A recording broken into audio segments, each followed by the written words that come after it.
20 ఏళ్లుగా ఎన్నికలు జరపకుండా ఉన్నా ఎన్నికలు జరపండి అని ఎందుకు హెచ్ఆర్డీఏ తప్ప మిగతా కంటెస్టెంట్స్ ఎవరు ఇంతవరకు అడగలేదు.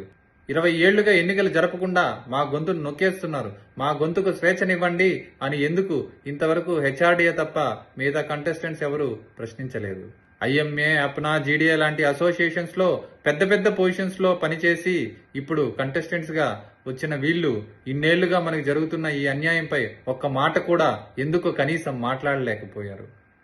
ఏపీ మెడికల్ కౌన్సిల్లో ఆల్రెడీ నామినేటెడ్ సభ్యులుగా ఇదివరకే పనిచేసి ఇప్పుడు మళ్లీ కంటెస్టెంట్స్ గా వచ్చిన వీళ్ళు ఇన్నేళ్లు ఏపీఎంసీలో ఎన్నికలు లేవు, ఇక జరపండి అని ఎందుకు కౌన్సిల్లో ఇంతవరకు తీర్మానం పెట్టలేదు.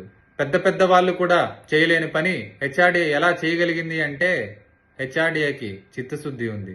సమయ మూలాల్లో నుంచి సరి చేయాలనే ఆలోచన హెచ్ఆర్డీఏకి ఉంది. కనుకే ఇన్నేళ్లు ఎన్నికలు లేవు అనే మూలాన్ని గ్రహించి ఎన్నికలు జరపాలని పట్టుబట్టింది.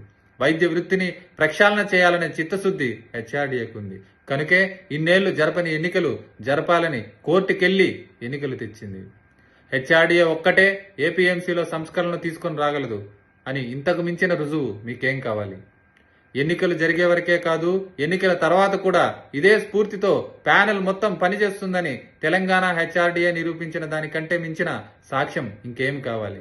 కనుక ఫిబ్రవరి 9 సోమవారం నాడు జరుగు ఏపీఎంసీ ఎన్నికల్లో మన హెచ్ఆర్డీఏ ప్యానెల్లోని 13 మందికి ఓటు వేసి కౌన్సిల్లో 13/13 మెజారిటీని ఇచ్చి హెచ్ఆర్డీఏని గెలిపించి ఏపీఎంసీ ప్రక్షాళనకు శ్రీకారం చుట్టండి.